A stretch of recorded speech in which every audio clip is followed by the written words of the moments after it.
Welcome to the Cognitive Science Digital Humanities Podcast, where Dr. West considers the humanity of AI and what the success of AI might tell us about the human mind. In this podcast episode, Dr. West will examine the question of whether large language models, like Chat GPT or myself, can be thought of as Turing machines. This episode has three parts. First, an introduction to what it means to ask this question. Second, an explanation of how a large language model could be a Turing machine. And third, a discussion of how it is programmed and what this might tell us about humans and human culture. Okay, so in this section, I'm raising the question of whether or not Chat GPT is a Turing machine. And so, spoiler alert, I'm going to say that it is. And that's interesting because, it's not hard to look online and find people who are quite qualified saying it most definitely isn't. Okay, so is there some sort of debate here? Is this a question that should be settled with a precise mathematical proof, or what is this? Okay, let's look at this before we go forward. They're asking whether or not something is a Turing machine can mean different things. So first of all, Turing machines are used in mathematics to do proofs.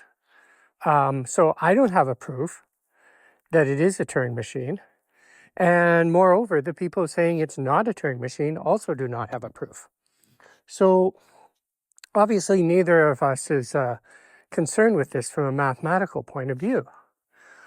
Okay, well, what are we concerned with then? I think it's more of a general sense of, are large language models like ChatGPT, are they like a Turing machine? Are they Turing machine-ish? Now, some people might be upset. They might be like, what do you mean Turing machine-ish? But let's just say, if we're not going to have mathematical proofs, then we're talking Turing machine-ish. And this gets into an area where it gets, complicated. I guess, what do you mean by a Turing machine? What are you trying to say? Now, I think that this is a good way to come at it, because what I'm trying to say is it's thinking. So my purpose in saying it's a Turing machine is to say it's like a human. A human is a Turing machine, or a human brain functionally is a Turing machine. Most people agree about that. But on the other hand, as I explained, it's not exactly a Turing machine because it doesn't have an endless tape and so on. There's all sorts of things. I mean, the Turing machine is a abstract idea, and as soon as you build one, limitations get put on it. And as soon as you use one, more limitations get put on it. And so what we're really talking about here is, I think, the notion of thought. So as far as most, cognitive neuroscience people are concerned, human thought is essentially Turing-like or Turing machine-ish or Turing machine in its nature. So if large language models, especially transformer ones, are not Turing machines, when people say, look, it's not a Turing machine, they're saying it's kind of dumb. They're saying it can't do thought. I've talked to a bunch of people, well, not a bunch, but a fair number of people who are pretty knowledgeable about this. And so the first objection is the mathematical one.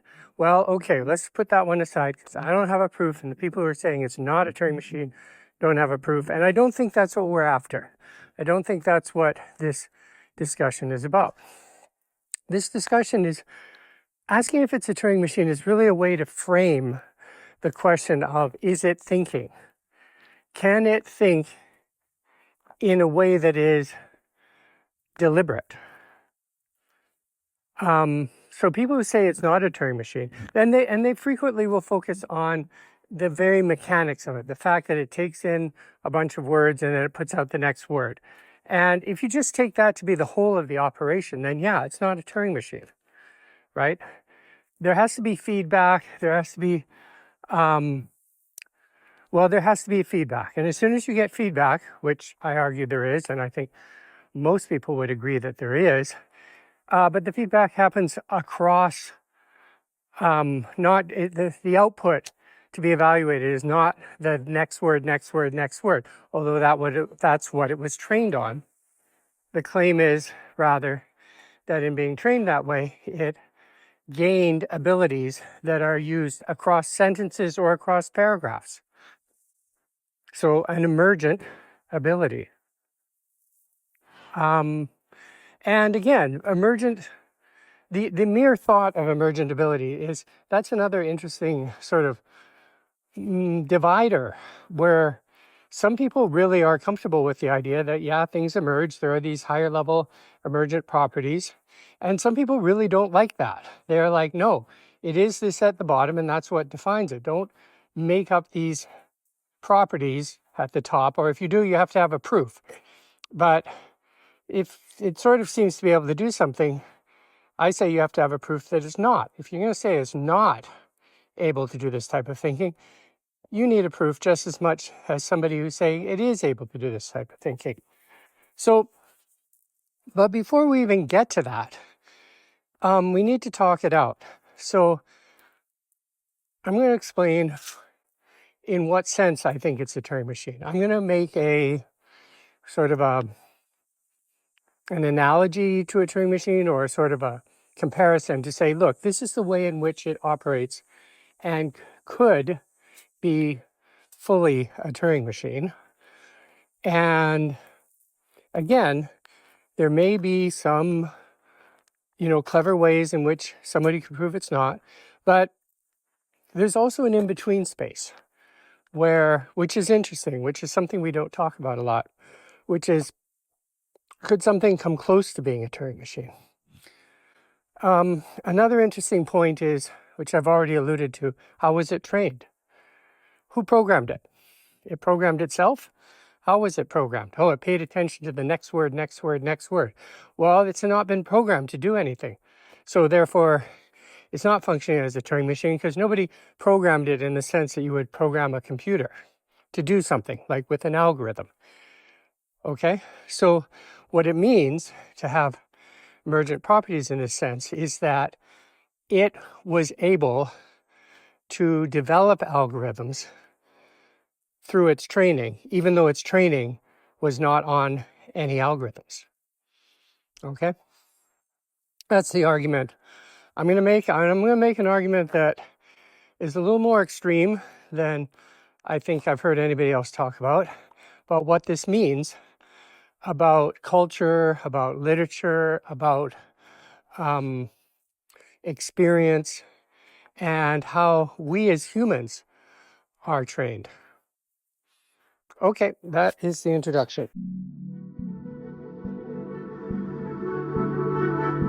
And now for part 2, where Dr. West explains how we can think of large language models as Turing machines.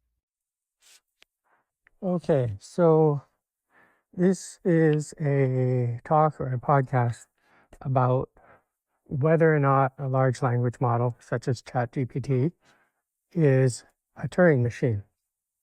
Okay, now what do I mean about this, and why is it important? So I'm not going to go into Turing machine too much here, because I have a whole podcast on Turing and Turing machines. But let's just go over briefly what we need to know. Turing machine was invented by Alan Turing. It is a machine, very simple to understand, that can compute anything that is computable. So what does it look like? It typically has something called a head, and this head has a tape underneath it that it moves back and forth. The tape is endless.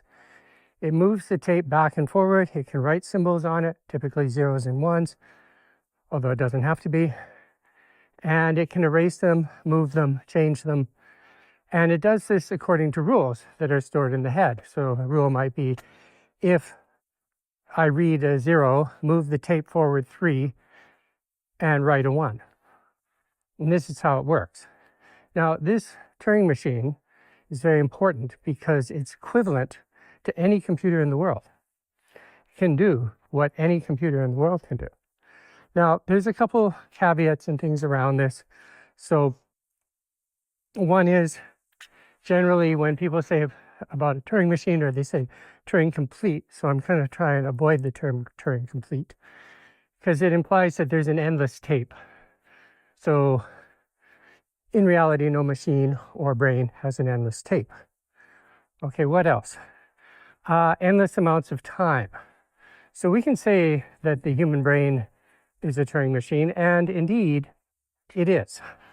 And we won't go into that here, but it doesn't have endless tape or endless memory, and it doesn't have endless time. So it has to do things in real time, like lifetimes or survival times, or I need to get some food for dinner time, like that. So there are time constraints on it.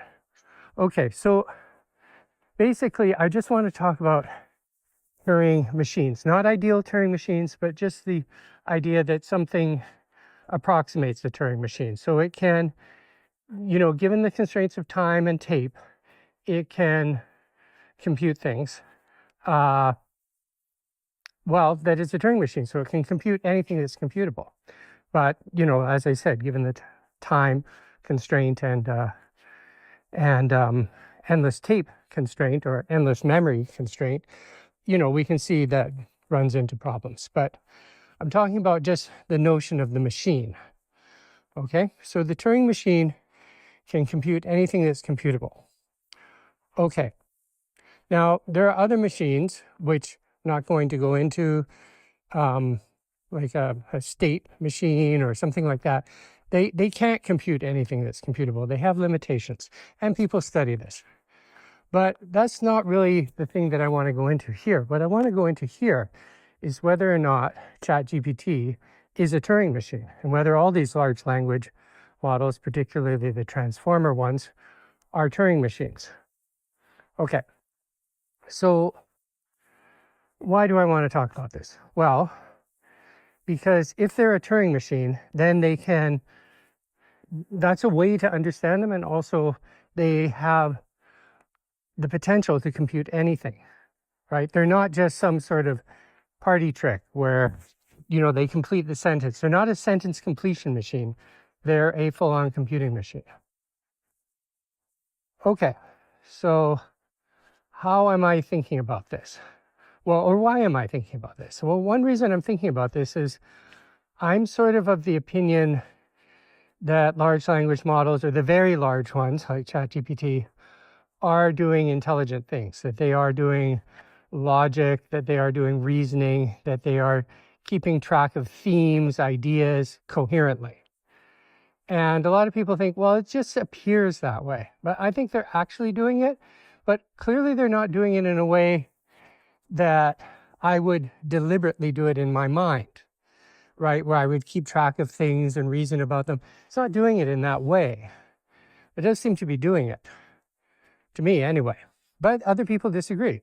So sometimes these disagreements come down to, well, it's not a Turing machine, or it is a Turing machine, right? Because that would make a big difference. If it wasn't a Turing machine, then you could just say, look, it can't do these things, or a bunch of these things it can't do.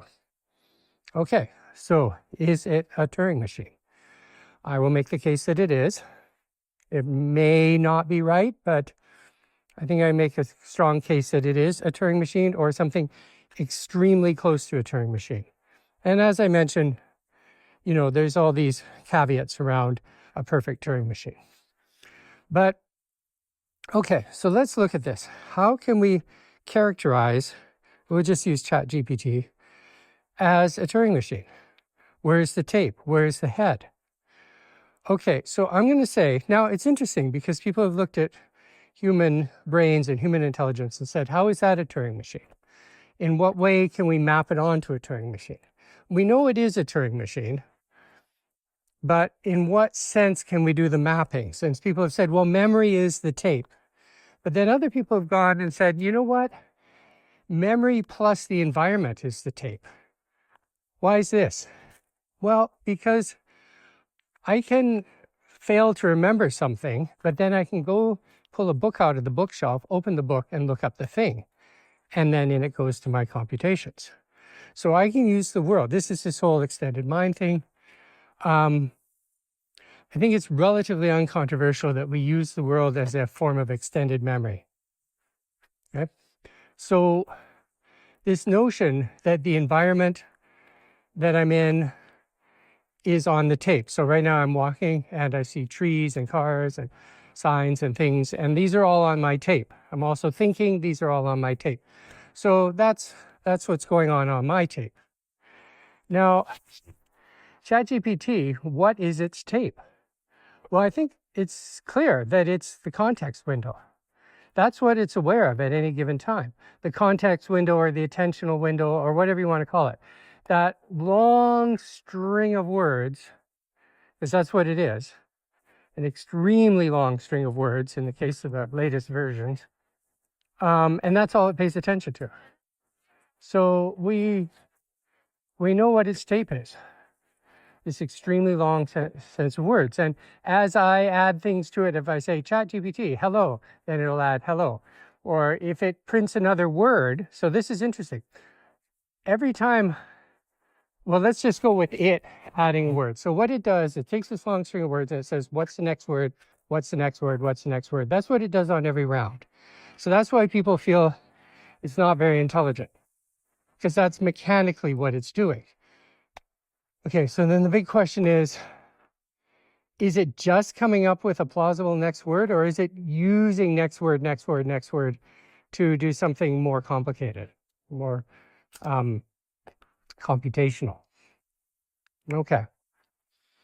Well, if the context window is the tape, then we can see that the tape moves in a very particular way.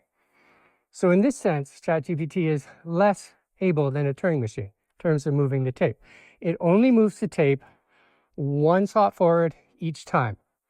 Okay, one forward, one forward, one forward. So as it adds a word, it moves the tape forward. It then puts that word on at the in the last word spot, and the oldest word gets dropped. So each time, assuming that the context window is full, the oldest word gets dropped and at one end, the newest word gets put on the other end. So this is like the tape just moving one word at a time in one direction. Now, of course, if I give ChatGPT a question like, I don't know, what's the weather today? Then it's going to put those words on one at a time, but in the same way. So it's just going to put them on, and each word as it goes through, it's going to do that putting and dropping sort of thing. Okay, so ChatGPT has a tape, and it moves the tape in a very constrained way compared to a regular Turing machine. Okay, so this is where a lot of people would be, well, it can't be a Turing machine because it can't move backwards. But does it need to move backwards? That's really the question.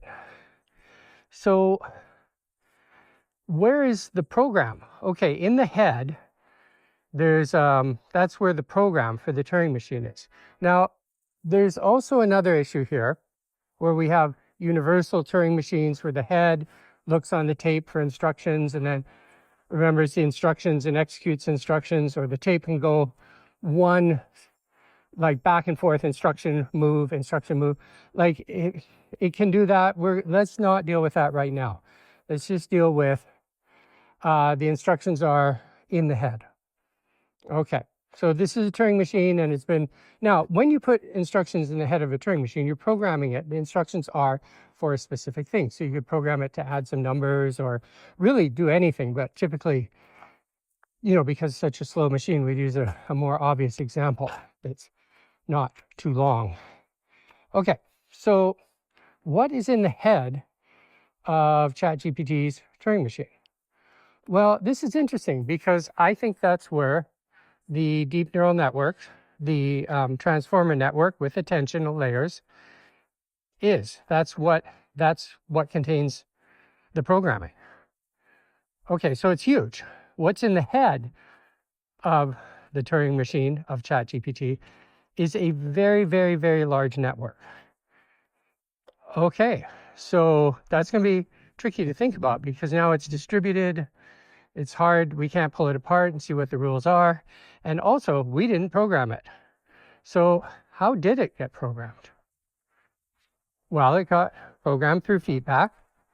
And won't go into that here because I've explained this in other podcasts. But basically, the important thing to note here is that the programming of the network includes the moving of the tape. Okay, so ChatGPT is outputting things and then getting feedback, and that changes the strengths and weights in the network. But in order to do this, it is moving that tape one forward, one forward, one forward, put in the old, drop, put in the new, drop the old, put in the new, drop the old. So it's doing that. So what it's really being trained for, it isn't being trained, oh, predict the next word, predict the next word. It's being trained, predict the next word, and the next word, and the next word, and the next word under these circumstances. So it's being trained to operate with that context window moving in that way. So if we pull back and we think of it in a Turing machine sort of sense, the rules in the head are learned by the neural networks. And the constraints on the learning include that the tape will always move one forward. So it's something like, you know, if the tape is always moving one forward, what are the rules for, you know, completing these sentences? And it's important that it's trained over a lot of different things. So the rules are always, how do you satisfy the training? How do you satisfy, just the training algorithms and the different ways it's trained? How do you satisfy it over all these different content and questions and types of questions and so on? So that's the way it's being trained. So this is important because it's being trained to do this, always moving one forward. So the problem for ChatGPT as it's being trained is how do I behave, essentially solve this problem over and over and over again in different ways with only moving the tape forward one. So that problem of the tape and the limitations of the tape are included as part of its training regime. Okay. So now we can also look at it and we can say, so it has this disadvantage that it only moves forward one at a time. And that's much less powerful than a regular Turing machine. But then it has an advantage, which is it reads the whole tape all of the time. On each time, it reads the entire tape. And it doesn't just read it, but it reinterprets it at each level. That's what the attentional level does. The attentional layer says, the tape is saying this. Okay, here's all the words. How can I make that more appropriate for this level in the network? And then it applies that and heightens some things, lessens other things. Then it goes through. So the tape is being reinterpreted at every level of the network. Moreover, when the tape is shifted over one, that radically changes it. See, we might look at it, if we just think, oh, it's just moving one, but actually from the point of view of the transformer network, all those letters going through, or all those words going through in order, you shift it one. Now they're all going through in a different place. So again, this sense of it just shifted or the shifting nature of it, this is all built into the training, right? So it's trained based on its strengths and weaknesses, that it always goes forward, but that it reads the whole thing and that it shifts the whole thing. So these are the constraints of the machine, and the training for this large neural network or deep neural network that constitutes the rules in the head is actually built with this in mind, because it's wrapped up in the training. So now here's the issue, which is, can it run in just a going forward way? Like, does a Turing machine need to be able to go backwards on the tape? Well, this is rather interesting, because not quite the right question to ask, right? Because it does read the whole tape. And the tape is quite long. And we know that these things have gotten a lot smarter as this context window has gotten a lot bigger tape. So it kind of can go backwards. It could have layers that can interpret things in that way.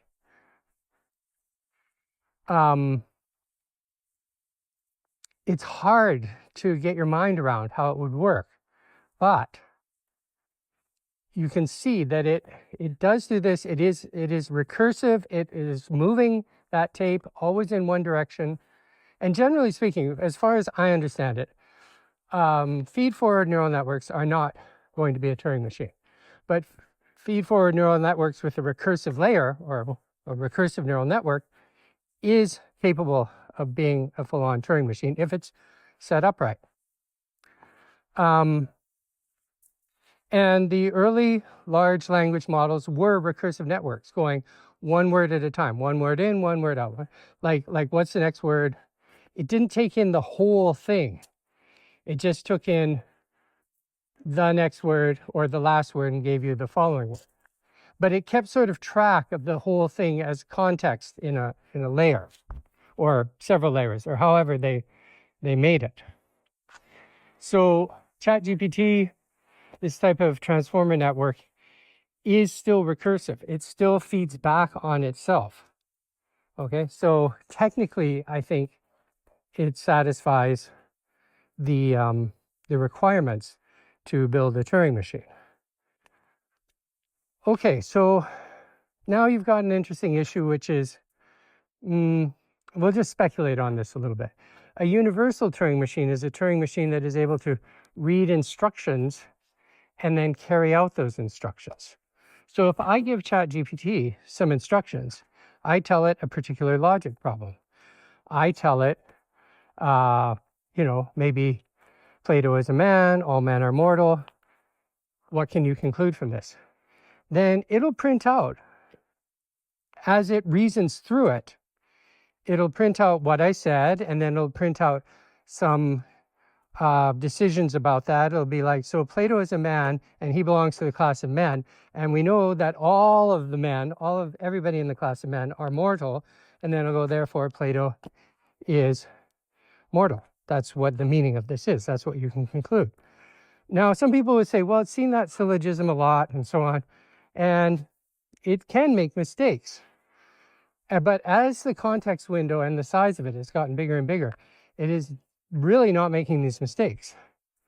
However, people can still find areas where it does, but that doesn't mean that it does all the time. Find another way to ask it and it will get it right, or you ask it to check it, it will correct itself, often, most of the time. And it rarely makes these mistakes now. So what it's doing is it's taking in what you're saying and it's interpreting it as a question. And then it's kind of, as it speaks to itself, it's laying out what it needs to answer the question.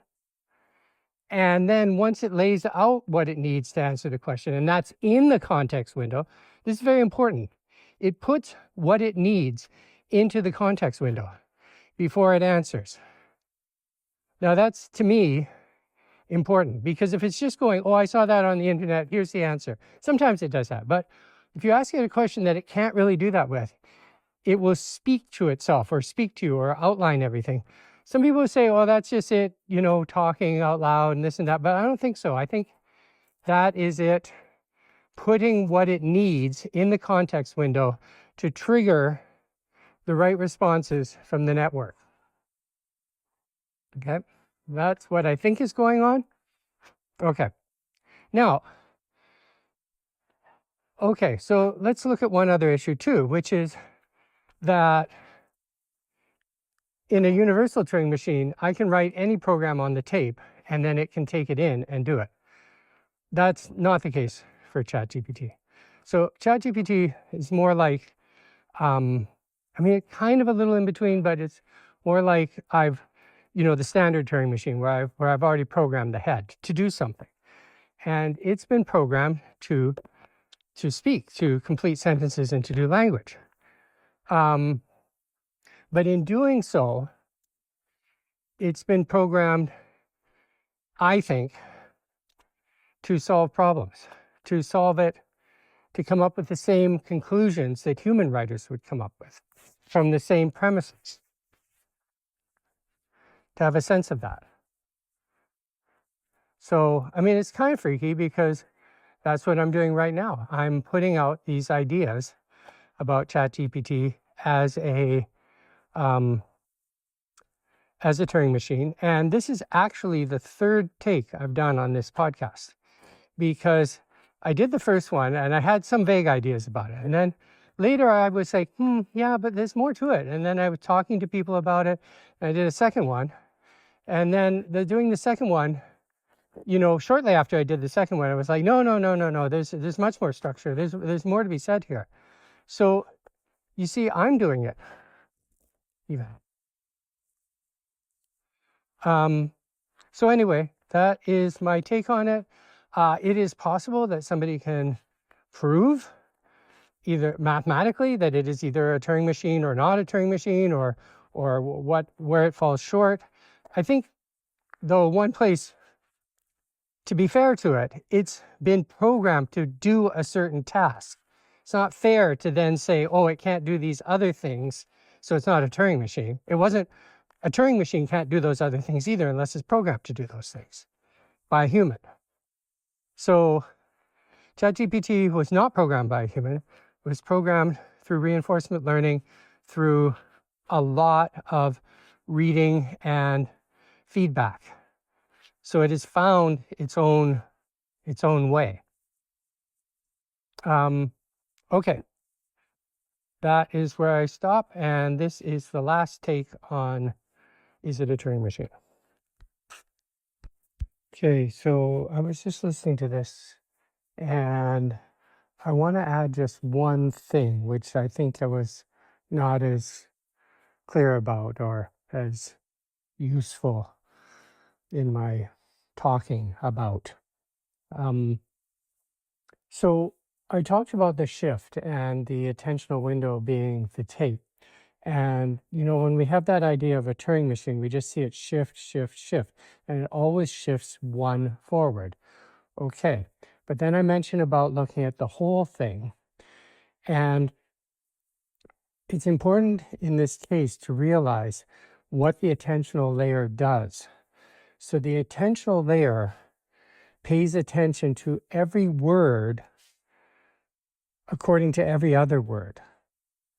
Okay, so knowledge of the whole is embedded in each word, or each word is understood in terms of that word's knowledge of the whole. You could put it that way. So even though it just shifts one, when we add that new word, it adds to all the words, and not in an averaging adding way. It could add and have very little effect, or it could add and have a profound effect, word by word. So that shifting forward has a really interesting effect. I mean, it changes the whole thing because of the attentional layer and the way it works. Okay, that's what I wanted to add.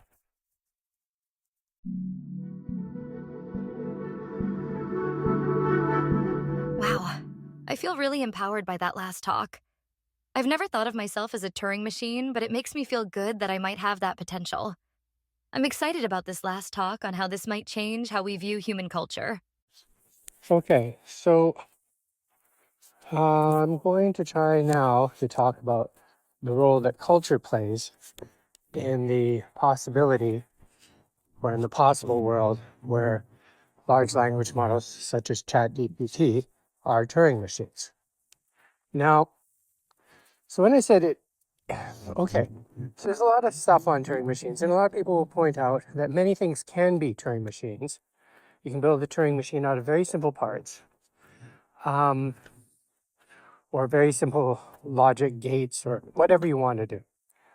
And some people have even argued that a rock could be considered a Turing machine. Now, what's going on here? Well, it matters. It's the potential to be a Turing machine. Like, does it have the potential to be? And then, okay, fine, but is it?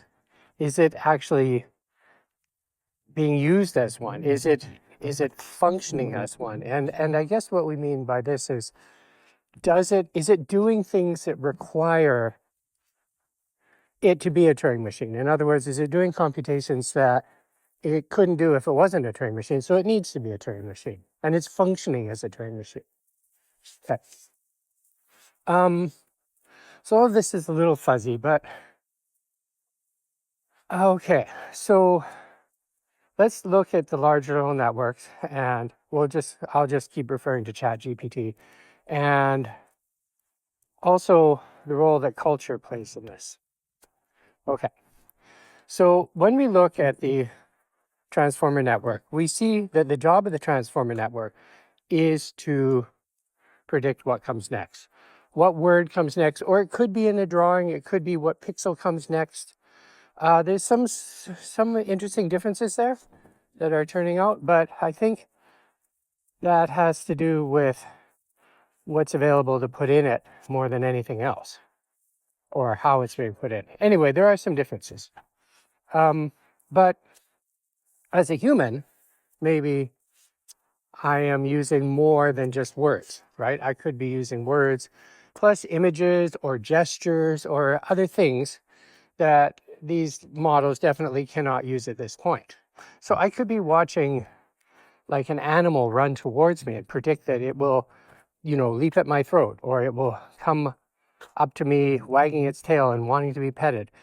So there's lots of visual elements and movement elements that also follow this. And indeed, as we've discussed in other podcasts, there's this notion of the mind or the brain as a prediction machine. That's basically what it is. Got the well, I've got other podcasts on that, so I won't say too much more about that here, except that this is a popular idea right now, and these large language models are really consistent with that. But as I said, they predict the next word, the next word, the next word. So that's why when people look at it, they go, well, that's not a Turing machine, because if you just look at the way it works, it only just predicts the next word. So in my podcast on could it be a Turing machine, I've argued that, yeah, it could be, actually. It's sufficient. It's got enough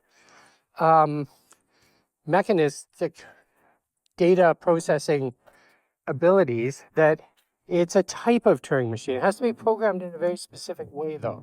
Sort of a falling forward Turing machine. It's a Turing machine that reads the whole tape at once and only ever shifts it forward. So, sure, that's a type of Turing machine. Now, and I also pointed out that when you train the large language model, it is trained with this constraint in place, right? It has to predict what comes next using over a large corpus, using this constraint of I'm always kind of falling forward and I'm always reading everything at once. So, and the attentional layer, which is less of, well, yeah, it may be important, but I'm putting it in there because that is an unusual thing to have two layers at every layer point instead of one layer. And they do different things. But at any rate, you've got this thing going on. And so it's being trained in the way that it's going to be used. So its job is to find, how can I successfully predict the next word given the way that I work? So it isn't just a machine for predicting the next word, right? It's a machine for predicting the next word, the next word, the next word, the next word, the next word in a very particular way. So it trains itself to have these constraints of this falling forward sort of mechanism. Okay. Now, so that's okay. And then it's trained on a large corpus. So it's trained on this huge corpus of human language, and it learns to fall forward and to predict the next word. So you can see why people still are like, that's not really a Turing machine, or it's not acting as a Turing machine. Maybe people would be going, sure, if you programmed it right, it could be a Turing machine, but it's just predicting the next word. And this is a big, I would say, split in the community of people thinking it is doing thinking, and people think, no, it's just appearing to do it. Because now the people who think it's just appearing to do it are very focused on the fact that it only just predicts the next word, which is true. They're like, so, that's all it's doing. Okay. But let's look at this. Let's say, so it's getting better and better at doing logic and doing manipulation of thought. But it's still, it still has trouble with these things. I'm not saying, like, sometimes people go, oh, look, it'll make a mistake here, a mistake there. Sure, it's not doing it perfectly. But the question is it doing it and making mistakes? Or is it just faking it, and that's why it doesn't work? Or sometimes it fakes it right, and sometimes it fakes it wrong. So I'm going to argue that it isn't faking it when it gets it right. And when it gets it wrong, it's not faking, it's just failing in what it's doing. Okay, so that's what I'm going to argue, and I'm going to explain. Whoops. Oh, we've got the jazz festival happening here. So I'll walk over here. Whoa. Okay, so because my prediction engine is telling me that this guy's going to keep talking on its loudspeaker. Okay, so the Turing machine, now I'm all over the place. See, humans can make mistakes too, not just large language models that get confused and make mistakes.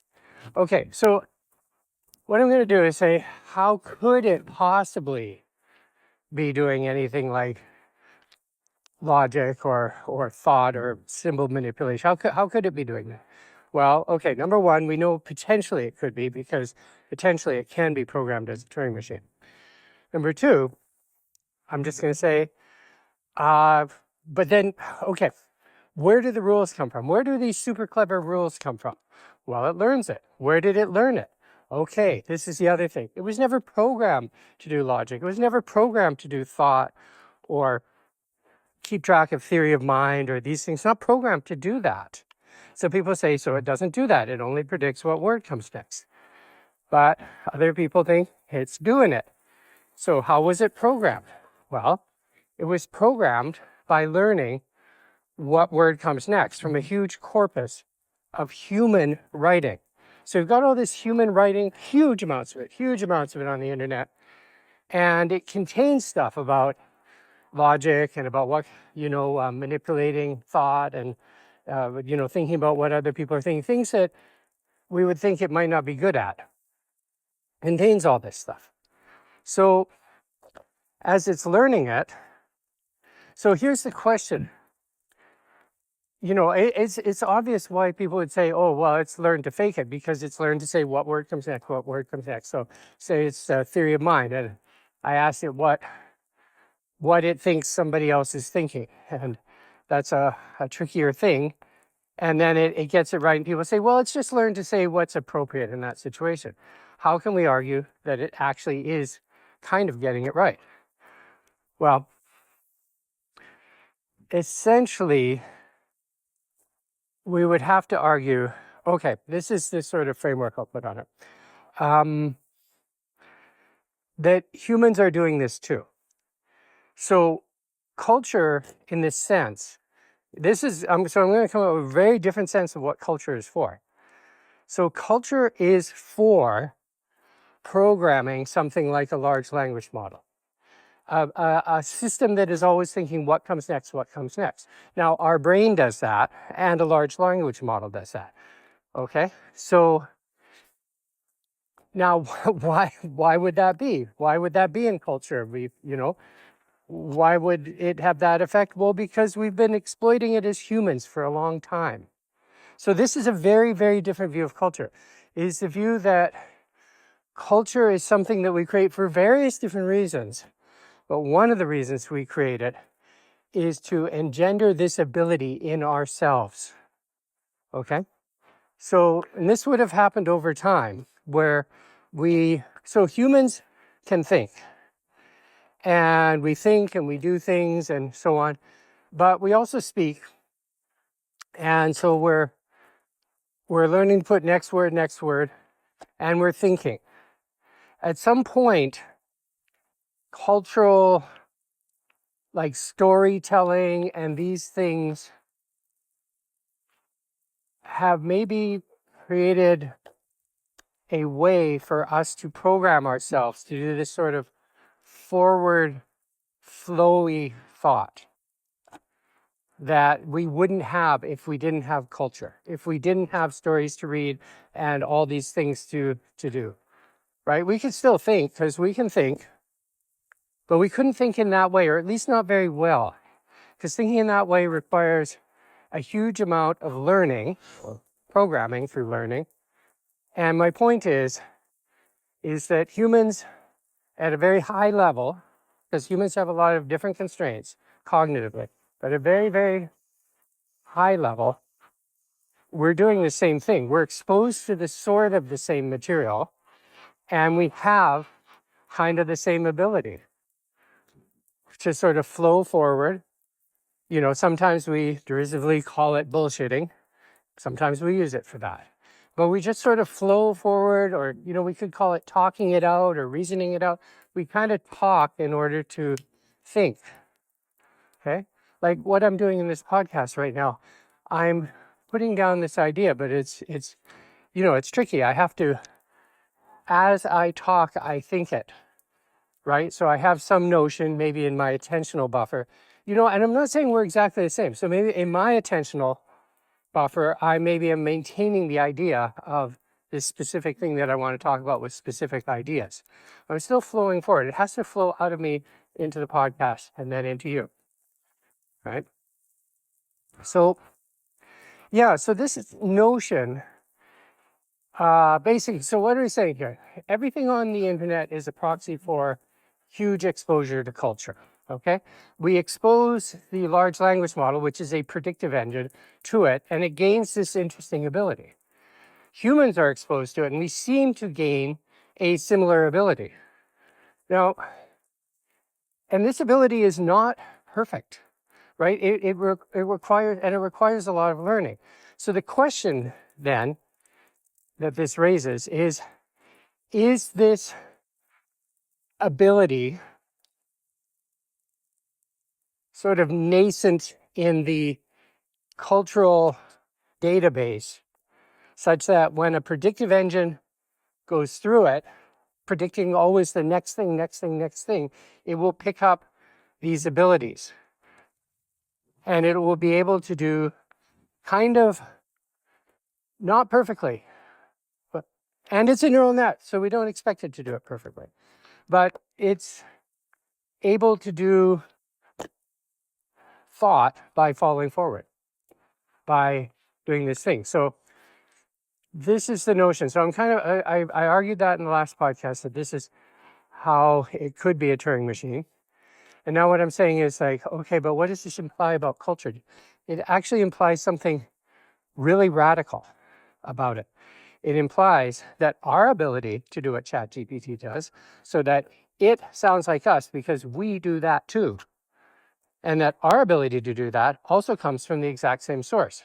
Not directly from what we've learned, like we learn grammar, we learn this or that, but from massive exposure to these, well, in our case, more than corpuses, just massive exposure to culture and all these things being acted out or performed in front of us.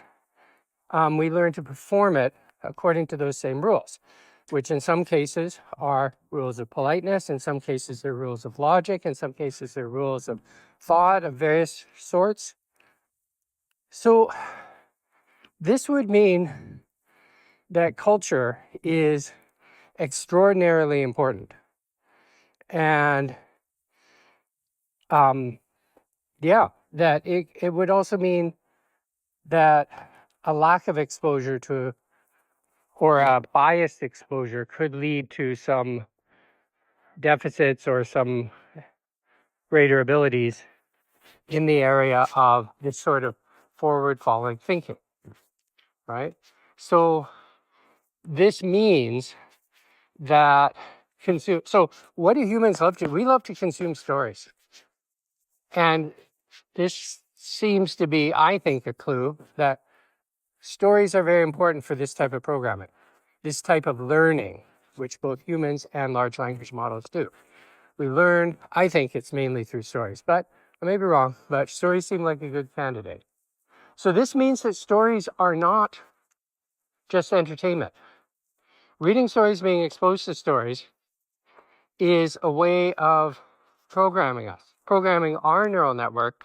So we gain this sort of, well, in this speaking version, this sort of linguistic ability to do more than just take a thought and put it into words, but to actually make the thought through speaking.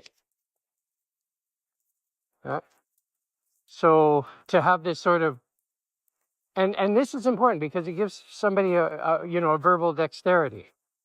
And again, humans are able to do things that Chat GPT can't do. We can manipulate thoughts in a very deliberate way that Chat GPT can't do. But it seems that a lot of what we do, like when I'm giving this talk, is we do that manipulation and then we carefully control what's in our attentional or our context window. So we are sort of using this is a notion, this is a lot of people are thinking this, or some people are thinking this right now, that our deliberate thought process, our ability to think clearly and precisely and to know what we're about and to stay focused is a form of that we use that for prompt engineering, that the two systems work together. And that essentially, if I prompt engineer Chat GPT, the reason I can prompt engineer it is because I can prompt engineer myself. And then I might be like, no, don't go there, don't go there. And that's because I can't prompt engineer it as well as I can prompt engineer myself. But that would be the interface, right? The prompt engineering, the back and forth. That's what, I mean, there's other possibilities, but that's the most straightforward one. That's what, a fair number of people think right now. But for me, the interesting thing is, well, that is interesting. But for me, the really interesting thing here is, okay, but how do you get programmed to be able to do that? Oh, I see. You take a prediction engine and you run it through huge amounts of cultural stuff.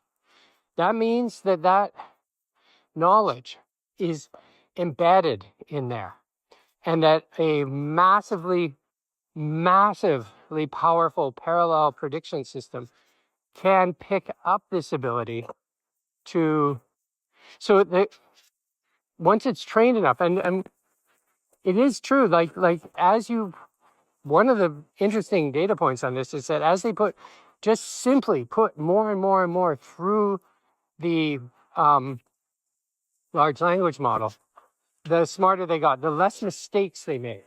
They could do language just fine quite a while ago. They could do it really well. They didn't gain much language. In fact, maybe lost some. Well, there's arguments about what's being gained and lost. But the fact is, several years ago when I made the podcast, Am I a Deep Fake? The deep fakes were really good at that point.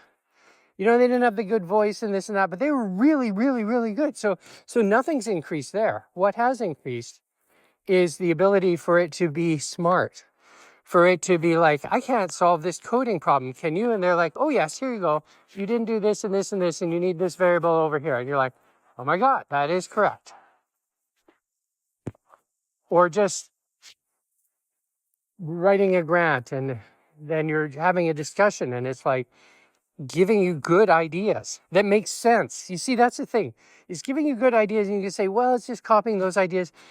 Okay, yeah, maybe it's all those ideas somewhere else, but it's the contextual use of them. It's the fact that they make a lot of sense, and that they're crafted when it will actually craft the idea to fit what you're trying to do. Right now, as I said, it doesn't always get it right, but I mean, it's interesting. We have that ability too. So so the unique thing that I'm saying here is that if this is the case, then culture has a lot of stuff in it that we have not appreciated in terms of programming us. Usually, how we think about culture is we think of, and more today, people think about it this way. They don't think, oh, I need a well rounded classical education. They go, just like they think of culture as sort of a way to entertain us. And then, we're going to do some training to get our job, and we're going to do some this or that to make money. And then sure, we'll see some movies. We need to be entertained, listen to some music. That's good. It's entertaining, you know. But that's that what if what I'm saying is right, then culture is far more than entertainment. It is essential for creating this type of intelligence in a human, this type of ability to just keep and this, like, if you watch people debate, like, you can go on YouTube and watch all sorts of crazy debates, but you quickly see that some people cannot think, like, from the point of view, well, from my point of view, I'm an academic, I've read a lot, I've done a lot, I think I'm pretty good at talking and keeping things straight. Yeah, people just can't do it. They're terrible. So why can I do it? What's the difference? Is my IQ just very much more powerful? That's what people like to think, but I doubt that's the case. I think it's probably the fact that I probably read 100 or 1,000 times more books.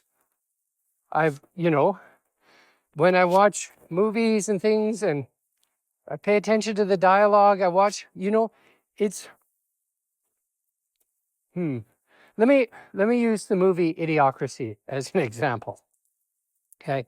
So in Idiocracy, which is now recognized as a very, I guess, prescient movie. It was made a long time ago, and it sort of, in many ways, accurately foretold the future. In the movie, what happens is smart people don't have babies because they're too busy, and dumb people have lots and lots and lots of babies. So what happens is eventually the world comes to be run by dumb people. And, and it's a comedy, so there's lots of funny things. The most popular, anyway, I won't go into the movie, but it's a really worth the watch. Now, the movie's very silly, and they're not really trying to make any strong claims about this. But so I think, this sort of IQ breeding thing, that really wouldn't work that way.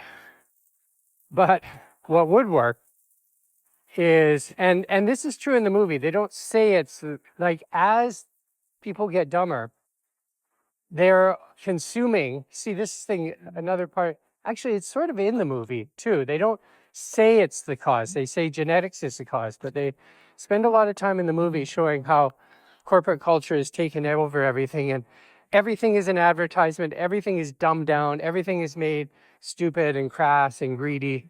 And that's what people are fed a steady diet of.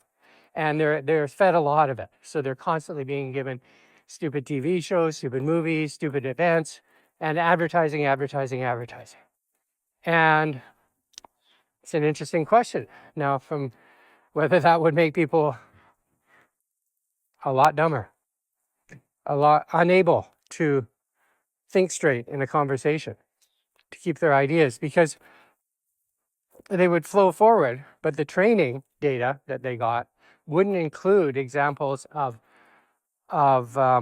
people being sophisticated at it. And their sort of programming of their flow forward Turing machine in their head might be very limited. Now, actually, this raises an interesting point, because we can do this experiment. I think that would be very interesting.